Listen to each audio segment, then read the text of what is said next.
Good morning, everyone. It is 8:30 on a Wednesday, and we're gonna commute to, I don't know, East Clermont today.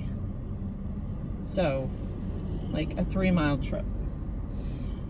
So as you can see, it's, like I said, it's 8:30. There is moderate to light traffic. And you can see it's still taken me this whole time to be able to pull out onto Highway 50. Yay, finally, and only because of the light. So here is the other thing about commuting from Clermont to Orlando, is that you are literally driving into the sun the whole way. And then on your way back home, you get to drive into the sun again. So I blame all of my wrinkles on commuting. All of my squinty eye wrinkles and that little area in between, you know, in between your eyes, because you've squinted for 20 years driving into the sun and driving home. Yep.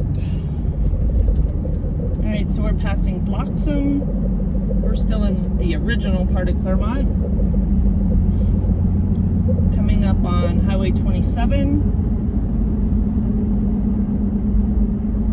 If you were to go south, you would head to Haines City. If you were to go north, you would go to Leesburg, which there's no reason to really go to Leesburg from Clermont anymore. Leesburg used to be our biggest city in Lake County, and as South Lake County grew into a suburb of Orlando, everyone just goes to Orlando.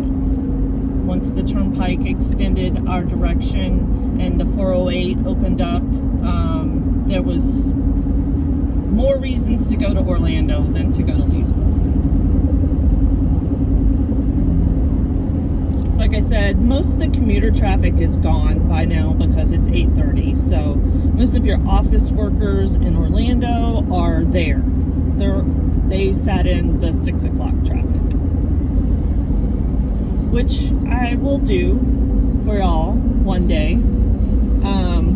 I'll get up for no reason and do the commute, the 6 a.m. hustle. You have to leave almost 2 hours early because there will inevitably be a wreck on the Turnpike, the 408, or I-4 that will keep you from making it to work on time. This is the new hospital on the right that I was talking about. That's Advent Health. It has a small emergency room and then regular office, I guess doctor's offices.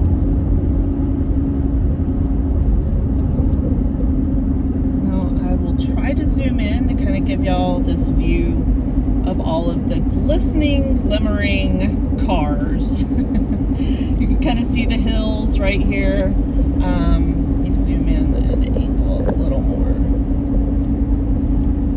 And if you look really closely in the far, far distance, you will see the skyscrapers of Orlando. Depends on how hazy, foggy it is. Let me zoom back out.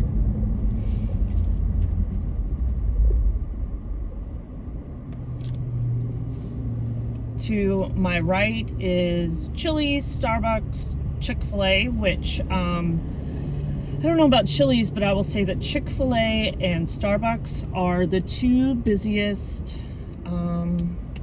restaurants in this city. By far. There's always a line. There's always at Starbucks, at least an 8 to 10 line or 10 car line. And then in Chick-fil-A, we have double lanes stacked and usually wrapped around the building at lunchtime. Also, our Office Depot and Petco is to the right. Subway, which I think everyone forgets even exists. And then this is the intersection of Hancock and 50.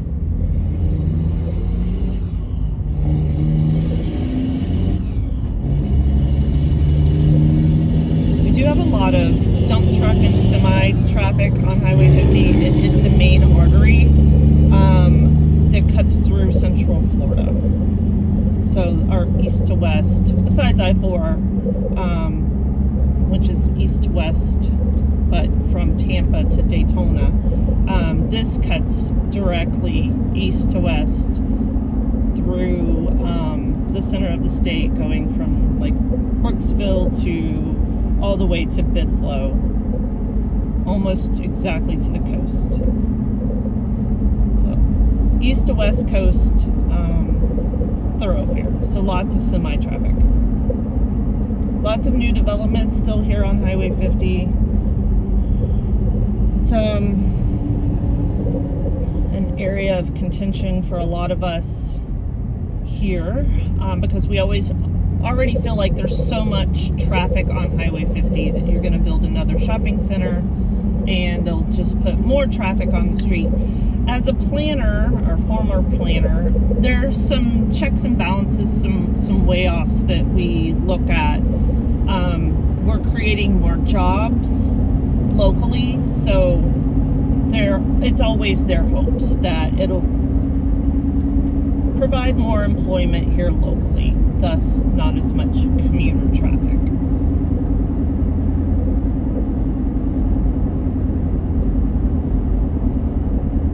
We are starting to call this Dealership Row. They have allowed for all of the car dealerships and boat dealerships to be right here on the main thoroughfare, which happened in the Pine Hills area of Orlando on Highway 50 in the 60s and 70s, and then there was a big, great decline because, as most people know, car dealerships become very dated looking, architecturally speaking, after about a 10-year cycle, maybe 15, 20 if, they were designed well to begin with. But just the enormous parking lots that go along with them, just feels very like a very bad suburban type of development. So it's kind of a joke, and anyone sees a piece of land being cleared in Clermont or Groveland and someone asks what's being built, and inevitably online you'll get 500 or 600 people saying, oh God, it's probably another car lot, or it's a mattress store, or it's a dentist, which seems to be all that we get here.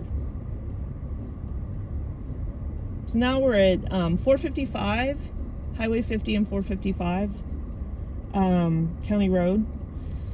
To the right, it kind of goes off into what is a lot of suburban type housing, and to my left, it goes into Montverde and the Bella Collina area. Bella Collina is our most exclusive neighborhood. I'll do a drive through there one of these days. A lot of mansions. We have a lot of professional athletes and such that live in Bella Collina, a very famous golf course and country club area for this area.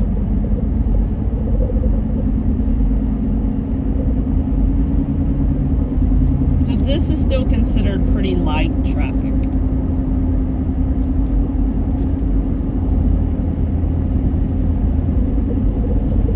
It's moving quickly.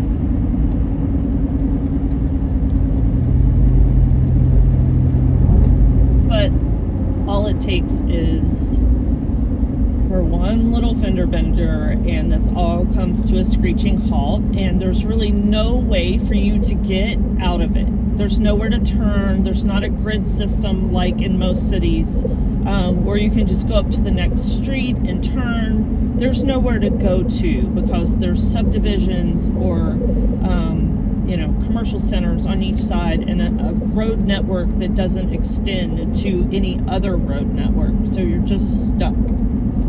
That's why we say that it's one way in and one way out.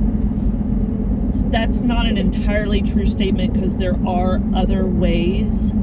There's Old 50 and there's Heartwood Marsh, but there's really no connecting roads yet. They're planned, but they're probably still another 5 to 10 years out. There's really no way to connect up to them. If you have a 4-wheel drive, there are some sand roads that you could take. You have to drive around some barricades.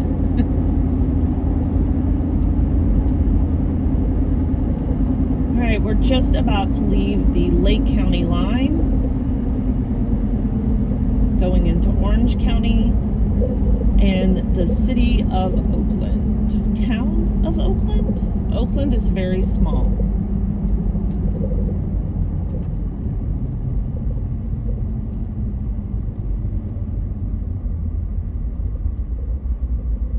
Now, 90% of this traffic is going to get on the Turnpike.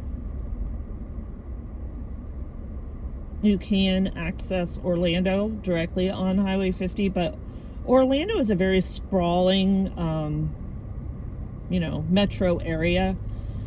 So, some of these people could be going to Winter Garden, they could be going to the Disney area, they could be going to the I-4 area, Convention Center, downtown. Most of those people are going to use the toll roads to get to those areas. Really, the only people that would continue driving on Highway 50 here is if they were going directly into the west side of Winter Garden.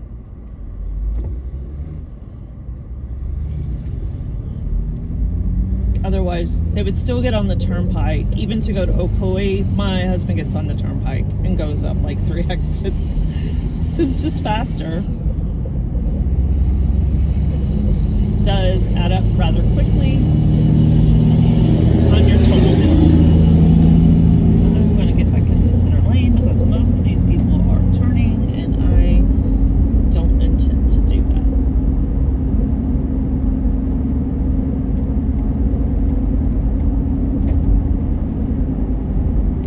This is the Turnpike coming up on the left. There's 2 gas stations here, a racetrack, and then do not recall what the other one is, for you to get gas before you get on the Turnpike, which is an excellent idea because there's always accidents and you don't want to be stuck on empty on the Turnpike.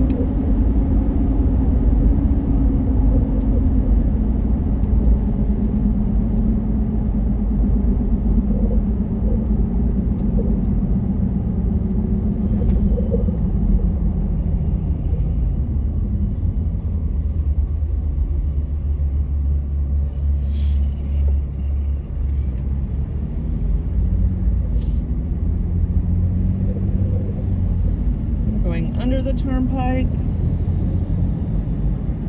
which is kind of a mess right now because they're doing a widening project, which has shut down some local roads in Oakland.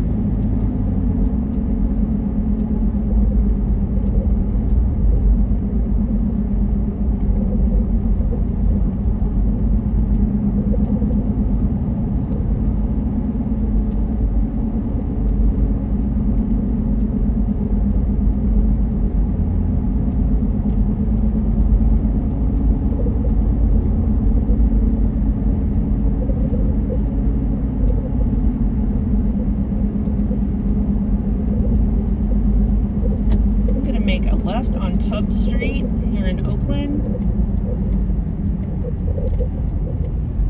There are a few little businesses down Tubb Street, some doctor's offices and hair salons, but I am en route to my friend Nisa's little gift shop and flower boutique called Farm 9. And there is also a coffee shop inside of there called the Prairie House, which I absolutely love their cafe con leches.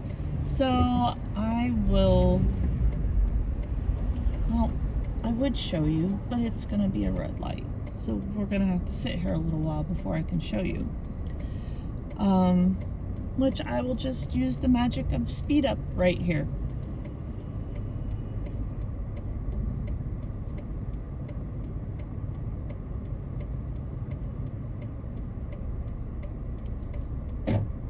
We can get rid of that blinker noise. They know I'm turning.